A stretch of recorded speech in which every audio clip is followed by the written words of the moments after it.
Hello दोस्तों, welcome back to curious Sharif the daily news of Indian football. तो सबसे पहले बात करते हैं यहाँ पे इंडियन नेशनल टीम इस बार मलेशिया में जो मर्देका कप हो रहा है उसमें पार्टिसिपेट नहीं करेगी, क्योंकि कल ही यहाँ पे मलेशिया ने मर्देका कप के लिए इनवाइटेड कंट्रीज का यहाँ पे लिस्ट अनाउंसमेंट किया है, जिसमें उन्होंने इस बार तजाकिस्तान, लेबनान एंड फिलीपाइंस को इनवाइट किया है। इन इंडिया को यहाँ पे इनविटेशन नहीं मिला है। इसका रीजन है कि यहाँ पे मलेशिया में जो मर्देका कप है वो इस बार सितंबर में ऑर्गेनाइज हो रहा है, एंड उसी सेम टाइम पे हम सबको पता है कि एएफएफ यहाँ पे ट्राई नेशन या फिर intercontinental cup type tournament organise करने का सोच रहे हैं। दोनों चीजें यहाँ पे क्लैश हो रही है। That's why India has been not invited into the Merdeka Cup. अगर यही यहाँ पे मर्देका कप अक्टूबर में हो रहा होता तो इंडिया के चांसेस थे कि वो यहाँ पे पार्टिसिपेट करते हैं। जैसे हमारे प्रेसिडेंट ने कुछ टाइम पहले बोला था कि हम यहाँ पे ट्राई कर रहे हैं कि अक्टूबर में मर्देका कप में पार्टिसिपेट करें। तो ये रीजन है कि इसके चलते इंडिया यहाँ पे मर्देका कप इस बार नहीं खेल पाएगा। तो अब यहाँ पे इंडिया को अक्टूबर एंड नवंबर, ये जो दो यहाँ पे फीफा इंटरनेशनल विंडो है, उसमें यहाँ पे कोई ना कोई फ्रेंडलीज या फिर कोई ना कोई यहाँ पे इस तरह के जो टूर्नामेंट है उसमें यहाँ पे पार्टिसिपेट करने के लिए यहाँ पे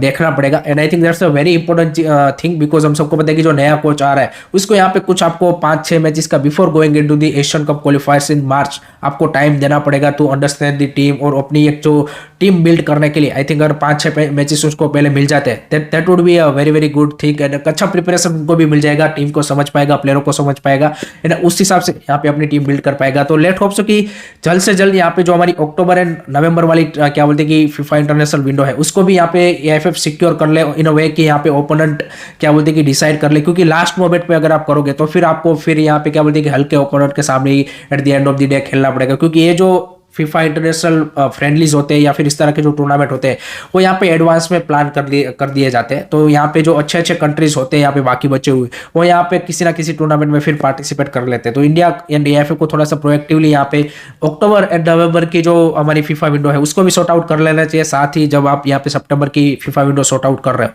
क्योंकि this are the very very important I would say कि जो ये 6 से 7 मैचेस आप जो खेलोगे इन सितंबर, अक्टूबर, नवंबर, ये काफी ज्यादा इंपॉर्टेंट होंगे कि आप किस तरह से आप नए कोच को या कितना टाइम देते हो या फिर कितना यहाँ पे जो टीम है उसको यहाँ पे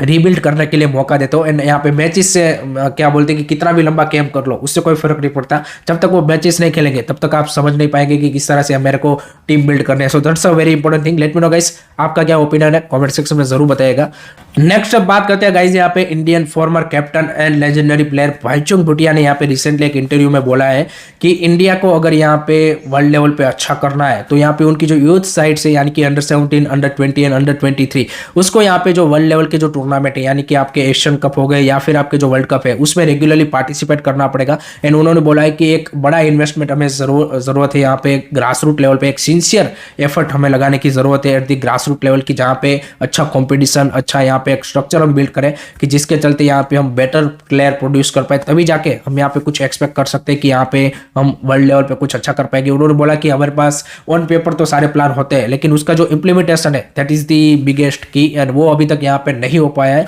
एंड उन्होंने जॉर्जिया का भी एग्जांपल दिया कि वहां से हमें काफी सारी चीजें सीखनी चाहिए यहाँ पे कि किस तरह से उन्होंने यहाँ पे अपने आप को रिबिल्ड किया, एंड एक मोटिवेशन लेना चाहिए। एंड आई थिंक डेफिनेटली यहाँ पे जब तक आप अपने grass root and youth level के ऊपर यहाँ पे उस तरह से फोकस नहीं करोगे जिसमें सभी स्टेक होल्डर की यहाँ पे क्या बोलते हैं कि एफर्ट लगेगी। It's not only about AFF, state FS, clubs, academy, सबको यहाँ पे मिलके यहाँ पे grass root and youth football के ऊपर अगर आप एक सिंसियर एफर्ट लगाओगे अगले 5-10 सालों में देन डेफिनेटली आपको यहाँ पे जो बेटर रिजल्ट है वो यहाँ पे इंडियन नेशनल फुटबॉल टीम के लिए एंड ओवरऑल इंडियन फुटबॉल के लिए भी यहाँ पे देखने को मिलेगा। आपका ओपिनियन क्या है इसके बारे में कमेंट सेक्शन में जरूर बताइएगा। नेक्स्ट अब बात करते हैं गाइस यहाँ पे नॉर्थ ईस्ट यूनाइटेड एफसी ने अपनी वुमेन्स टीम स्टार्ट करने का अनाउंसमेंट इनडायरेक्टली कर दिया है, क्योंकि यहाँ पे उन्होंने अपने अंडर 17 वुमेन्स के लिए यहाँ पे ट्रायल्स का अनाउंसमेंट किया है जो कि 5 जुलाई को गुवाहाटी में होने वाले हैं। दैट मीन्स कि वो नियर फ्यूचर में कहीं ना कहीं वुमेन्स टीम स्टार्ट करने का सोच रहे हैं। That's a great thing from north East United FC side, because हम सबको पता है कि वुमेन्स फुटबॉल में अगर सिंसियर एफर्ट एंड इन्वेस्टमेंट यहाँ पे किया जाए देन डेफिनेटली वहाँ पे काफी ज्यादा पोटेंशियल है टू ग्रो एंड काफी ज्यादा अच्छा वुमेन्स फुटबॉल में भी कर सकते हैं। And there are a very few ISL side की जिनकी वुमेन्स टीम है, तो आई डेफिनेटली थिंक कि नॉर्थ ईस्ट यूनाइटेड एफसी की ओर से एक अच्छा कदम यहाँ पे वुमेन्स फुटबॉल के लिए भी उनकी ओर से बढ़ाया गया है। सो लेट्स सी किस तरह से यहाँ पे वो वुमेन्स फुटबॉल में आगे बढ़ते हैं। That would be a great thing to see. Next अब बात करते हैं गाइस, मुंबई सिटी एफसी ने यहाँ पे नेक्स्ट सीजन के लिए अपने जो कोचिंग स्टाफ है उसमें थोड़े से चेंजेस किए हैं एंड अपने जो असिस्टेंट कोच है हिरोशी मियाजावा उन्होंने यहाँ पे क्लब को गुड बाय बोल दिया है एंड उसकी जगह पे क्लिफर्ड मिरांडा एंड यहाँ पे एक स्ट्रेंथनिंग कोच यहाँ पे डेनिस कमान, इन दोनों की यहाँ पे अपॉइंटमेंट हुई है। तो क्लिफर्ड मिरांडा आप सबको पता है कि एफसी गोवा के साथ थे, फिर यहाँ पे ओडिशा एफसी के साथ अच्छा किया है, देन मोहन बगान के साथ लास्ट सीजन उन्होंने अच्छा किया है। तो वो यहाँ पे पीटर केटकी के यहाँ पे क्या बोलते हैं कि कोचिंग स्टाफ में एज ए असिस्टेंट कोच जुड़े हैं यहाँ पे इंडियन के तौर पे। एंड दूसरा यहाँ पे डेनिस कमान जो कि चेक रिपब्लिकन है, यहाँ पे सेम कंट्री से आते हैं as you can say head coach Peter Ketki, तो वो यहाँ पे as a strengthening and conditioning coach के तौर पे जुड़े हैं। सो लेट्स सी यहाँ पे किस तरह से उनकी आगे जर्नी बढ़ती है। बट क्लिफर्ड मिरांडा आप बोलेंगे कि one of the few Indian coaches की जो काफी अच्छा आईएसएल में उनको एक्सपीरियंस मिल चुका है, एक आप बोल सकते हैं फ्यूचर प्रोस्पेक्ट भी अच्छा बनते जा रहे हैं, जिस तरह से उन्होंने इंडिया अंडर 23 को भी रिसेंटली यहाँ पे कोचिंग दी थी। तो I think that's a great thing to see. Let's see Mumbai city FC का नेक्स्ट सीजन किस तरह से रहता है। लास्ट में बात करते हैं गाइस, यहाँ पे केरला ब्लास्टर ने अपने टाइटल स्पॉन्सर का अनाउंसमेंट कर दिया है for next 5 year and that is